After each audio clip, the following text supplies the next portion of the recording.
rappelle à ceux qui nous suivent, le métier d'assurance, le métier d'intermédiaire d'assurance est très récent au Burundi. Parce qu'il ne date que de 2014 avec le Code des assurances qui avait été promulgué en 2014 et qui vient d'être révisé en 2020, au mois de juillet précisément.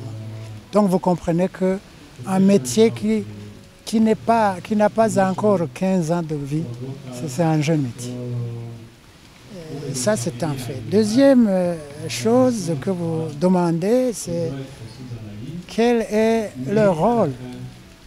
Le courtier, comme un agent général, a un rôle essentiel dans le développement du secteur d'assurance, dans un pays comme dans un autre. Dans l'ordonnement des choses, le courtier, c'est le meilleur conseiller du client ou de l'assuré, s'il faut l'appeler ainsi. Il doit connaître ses conditions socio-économiques, il doit savoir communiquer avec lui, il doit savoir là où résident ses intérêts et savoir le conseiller dans le sens de protéger ses intérêts. Donc vous comprenez que le rôle est essentiel. Même du côté de l'assurance, du côté des entreprises, un intermédiaire de façon générale ou un courtier de façon particulière qui sait ce qu'il fait, qui maîtrise son métier, il conseille même l'entreprise d'assurance. Donc pour vous dire qu'il joue un rôle central parce que c'est le cordon ombilical si je peux emprunter l'expression française, c'est le cordon ombilical entre le client et son assureur. Donc il joue un rôle d'intermédiation. Donc, s'il conseille correctement les Burundais se feront assurer par centaines de millions. Mais s'il ne sait pas, s'il ne connaît pas leurs intérêts, s'il ne connaît pas leur vie, je dirais, mode de vie socio-économiquement parlant, il ne saura pas quoi les conseiller. Donc, je dis que, de façon générale, il joue un rôle central. Alors, la troisième question, c'est de savoir l'apport que le courtier ou l'intermédiaire d'assurance de façon générale aurait déjà apporté dans l'industrie. C'est vrai, à partir des années 2016, comparativement aux années antérieures, il est à noter un léger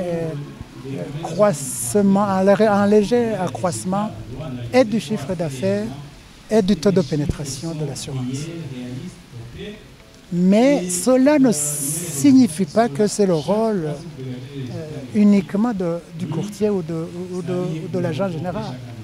Parce qu'avec la loi de 2014, il y a eu obligation aux sociétés d'assurance qui pratiquaient les assurances vie et les assurances non-vie en même temps de séparer les branches.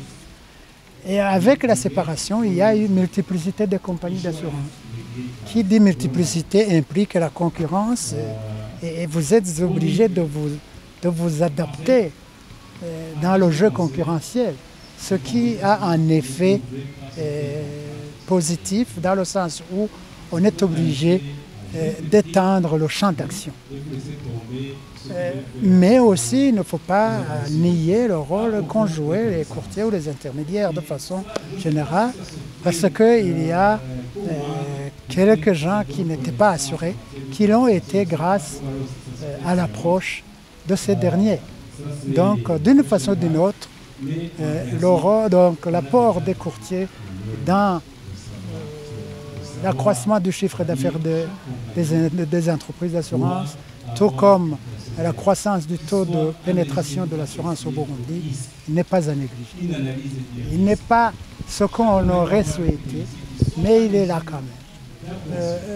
Culturellement parlant, on n'est pas éduqué en assurance, ça c'est un fait. L'autre aspect qu'il ne faut pas non plus négliger, c'est le faible pouvoir d'achat des Burundais. Il y a donc des branches qui ne sont pas facilement accessibles à certaines catégories de la population burundaise.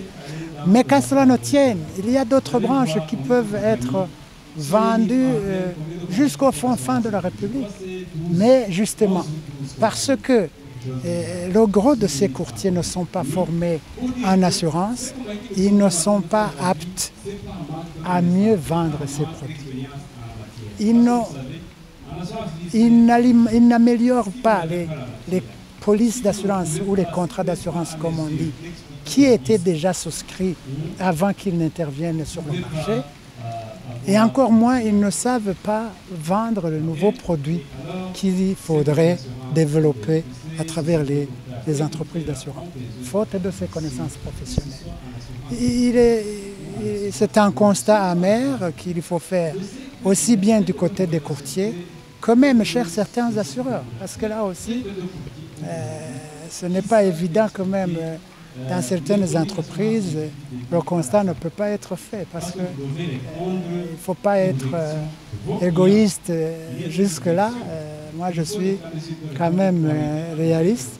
Il y a même des assureurs qui ne savent pas nécessairement ce qu'ils doivent vendre et comment le faire. Donc, le manque de connaissances professionnelles est une des causes qui font que, justement, les Burundais ne sont pas assurés en grande majorité et ne sont pas nécessairement imprégnés et, en conséquence, ne sont pas choyés par le secteur des assurances. Donc, il faut quand même que les courtiers soient formés pour savoir ce qu'ils vendent et comment le faire pour séduire le gros de la population burundaise dans ce secteur. Il y a un clin d'œil essentiel que nous venons d'évoquer tantôt, c'est d'abord le renforcement des capacités. Je ne dirais pas renforcement, mais il faut une formation parce qu'il y en a qui n'ont même pas de formation de base. Et pour ceux-là qui en auraient, il faudrait un renforcement de capacités. Ça, c'est le premier préalable. Deuxième chose, c'est de connaître mieux les Burundais, leur situation socio-économique, pour mieux connaître comment les conseiller, ce qu'il faut les conseiller, quelles sont les assurances qu'il faut leur proposer. Tu ne peux pas proposer à un cultivateur une assurance maladie, évacuation en France ou en Belgique.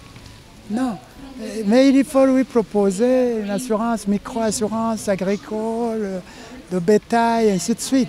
Donc c'est comme ça qu'il faut procéder pour améliorer justement le taux de pénétration.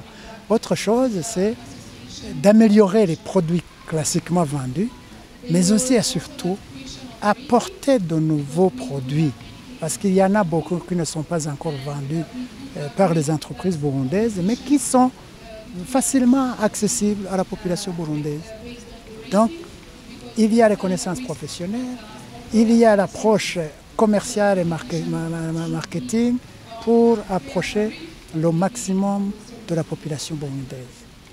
Voilà, sommairement résumé, ce qu'il faudrait faire pour améliorer le taux de pénétration de l'assurance. Ça vaut aussi pour les assureurs d'ailleurs, parce que là aussi, les entreprises de courtage ou les courtiers ne se suffisent pas. La même recommandation est aussi valable pour les entreprises d'assurance.